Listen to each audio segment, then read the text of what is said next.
So in the previous slide, we learned ISOMAP and LLE, and these two algorithms are kind of representative manifold learning algorithms, and we use them a lot. And there were lots of papers about these algorithms.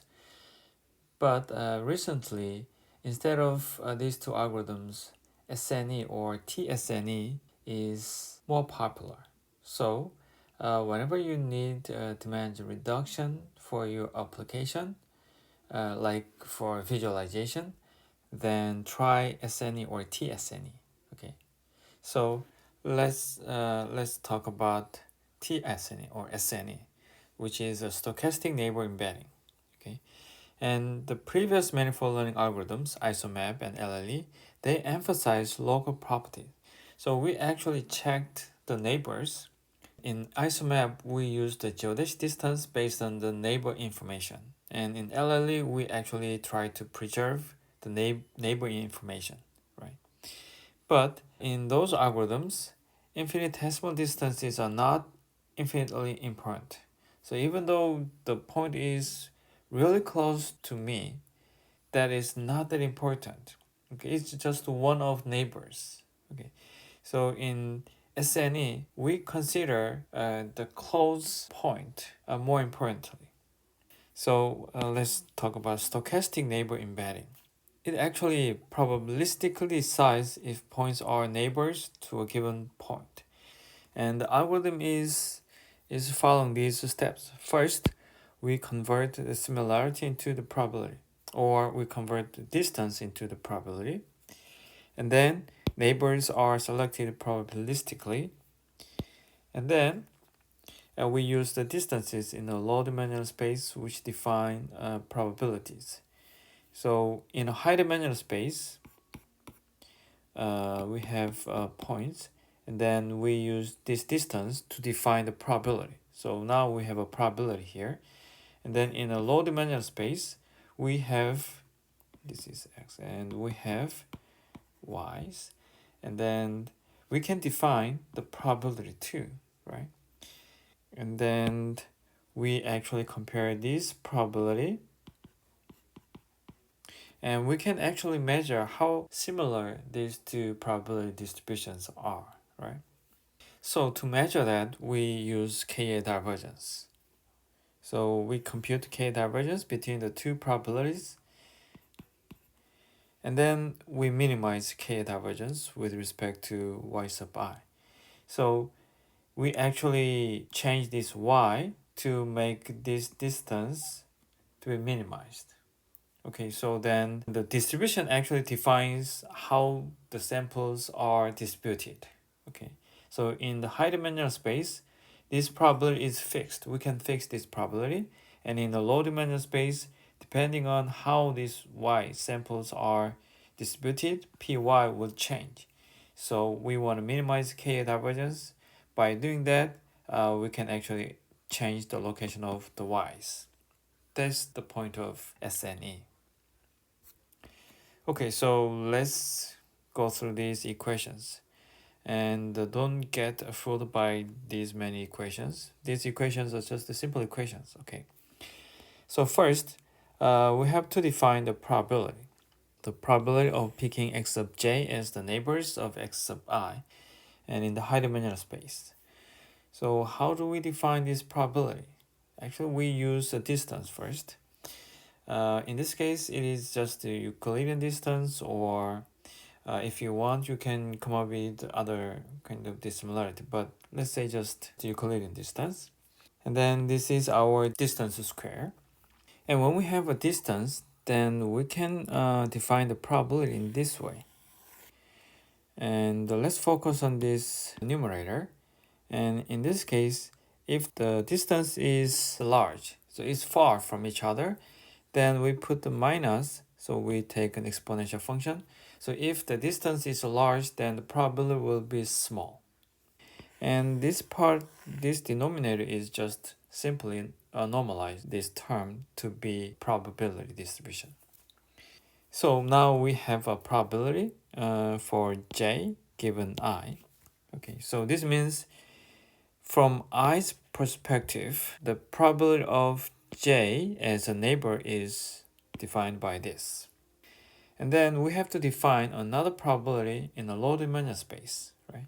So the probability of picking y sub j as the neighbors of y sub I in a low-dimensional space is defined in this way. Okay, so this one is almost the same as this one, except normalization term, sigma sub I. Because in this case, given x, we don't have any idea about the scale of x. But in this case, we can actually control the scale. So the sigma for y, sigma in the low dimension space is supposed to be just 1. So we can ignore that. And then except that these two is almost the same, right? And in this equation, d sub ij square is defined in this way. It's basically the same thing. And then now we have a two probability distributions. And then we have to define the k divergence between this probability and this probability. And this is our loss function. Actually, in this loss, we consider all the samples. Okay, so we have a summation here to consider all the samples, and we actually check the k divergence of all the samples here. So which means all the samples should have the same kind of neighbor distributions in high dimension space in the low dimension space. And if we rewrite this k divergence, then this is it for a sample I. And if you look at this one, the p of j given I is kind of the weight, right? So if the sample j is really close to sample I, then we consider this as a more important neighbor. Okay, then how can we actually train the parameters? So we have a k divergence objective function. What should we do? Since that objective function is not analytically solvable, so we cannot solve that, so we can actually use iterative solutions like a gradient descent method. When we have objective function like this, then when we start from here, okay, then we just take a derivative. If the derivative is positive, then we can move this parameter to the left side. If the derivative is negative, then we move the parameter to the right side. This is how we learn the parameters based on the gradient descent method. And we're going to talk about this optimization later in optimization chapter. But that's basic idea of this gradient descent method.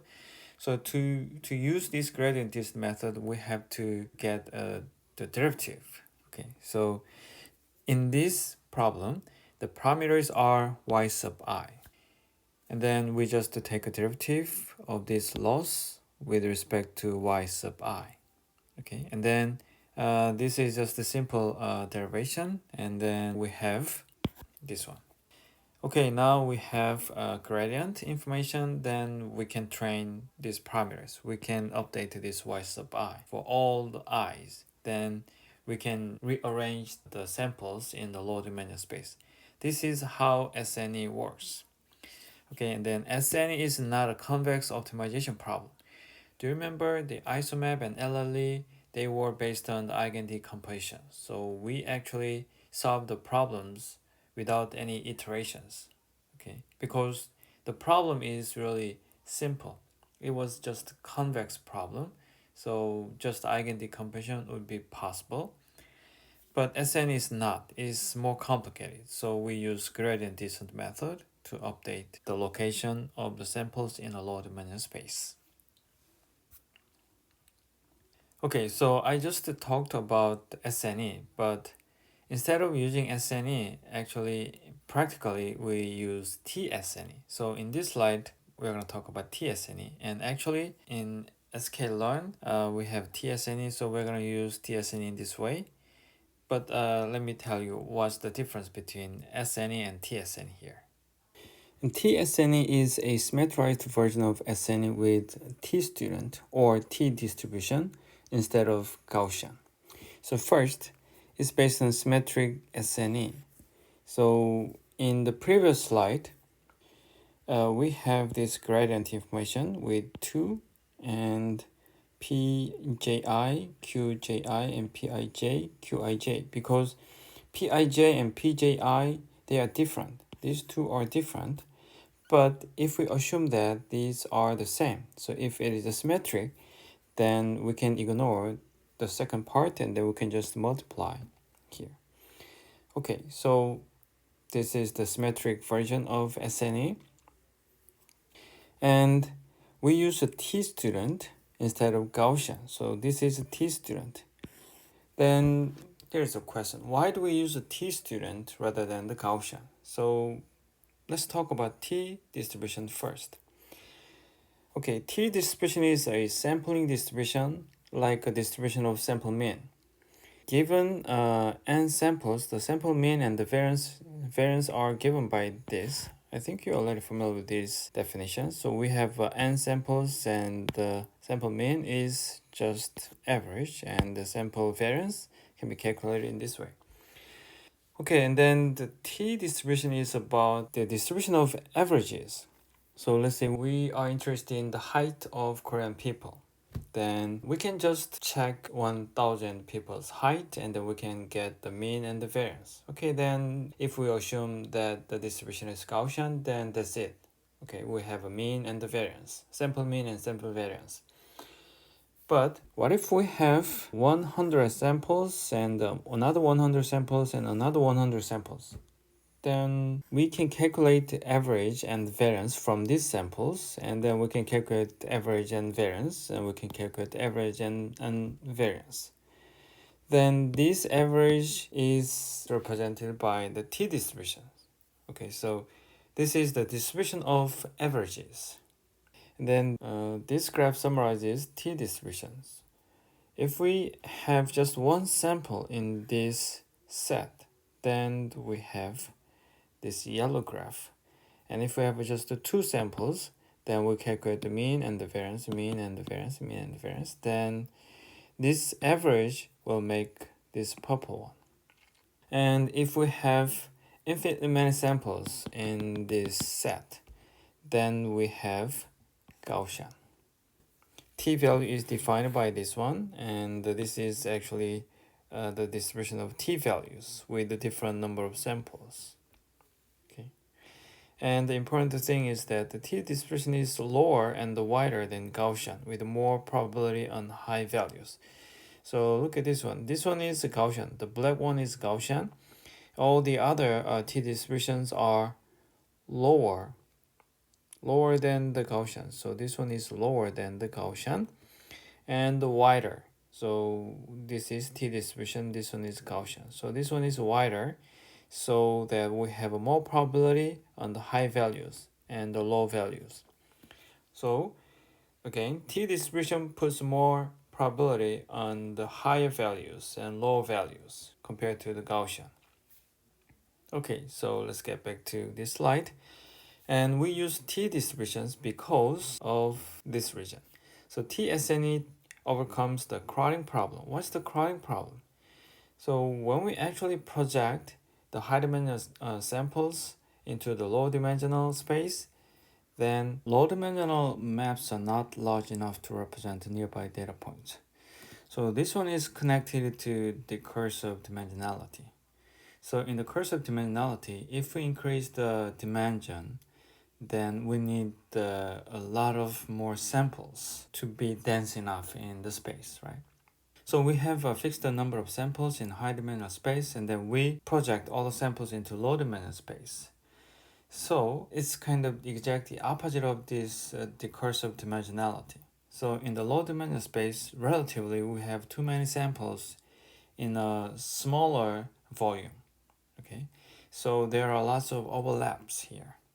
So since the volume is relatively small and there are lots of overlaps in the low dimensional space, so the samples push each other. Samples push other points away.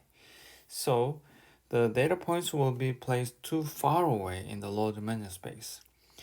And then the probability Q of J given I decreases. When the two samples are far away, then the probability is low. So if they go further away, then this probability decreases.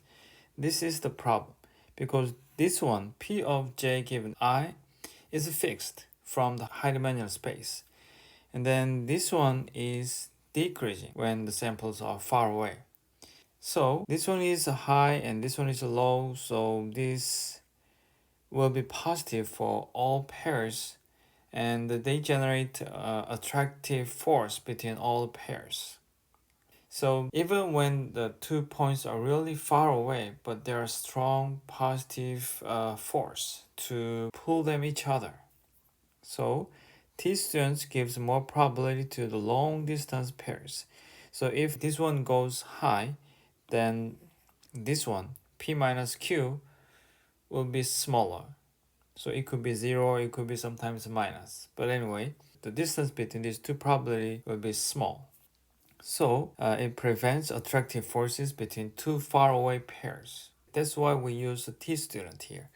So this one is fixed. And then Q is a T student to solve this crowding problem. So crowding problem means the samples in a low demand space are too crowded in the space. When we use this TSNE from sklearn, it's simple. So just import TSNE, and then this one, x is 4 by 3. So we have 4 samples and 3 is 3 dimension. So from the 3 dimensional space, we want to project the samples into 2 dimensional space here. And then x embedded will be 4 by 2. We just change the dimension from 3 to 2. This is simple. So when you have your own data set, then just import the TSNE and then call TSNE with the fit transform function. That's it. And this is the result of isomap, LLE, and TSNE on the MNIST digit directly. So compared to isomap and LLE, TSNE finds more separable classes. And this is not perfect. As you can see here, there are some digits in the wrong class. But still, compared to isomap and LLE, TSNE is much better. So far, we talked about isomap, LLE, and TSNE. And there is another approach for nonlinear dimension reduction. Okay, so it starts from the data representation. Yoshua Benjo said data representation assumes a manifold of the variations. And the manifold learning is actually a nonlinear dimension reduction method. And there is a limit in the previous method, like isomap and LLE and TSNE. So they do not scale well with sample size. So basically, they scale quadratically with the size. So in isomap and LLE, when we have n samples, then they have to solve eigendecomposition of n by n matrix. And in TSNE, we don't have eigendecomposition, but in the loss function, we have a sum of all the samples. And another problem is that the training data is referenced for test data, so we cannot throw them away. So we have to keep all the training samples for the test data. Okay, that is another problem. The reason why these methods have this limit is that they are non-parametric method. So to overcome these limits, let's get back to parametric methods, parametric models, especially neural networks, like a self-organizing map or restricted Boltzmann machines and autoencoder and so on. And in 2006, Jeff Hinton and his student actually had one paper published in Science about autoencoder. So they actually stacked many autoencoder layers, and then with this deep autoencoder, they achieved really good performance of nonlinear dimension reduction. Okay, that was the beginning of deep learning era. We'll talk about neural networks in detail in the neural networks chapter. Okay, this is it. Thank you.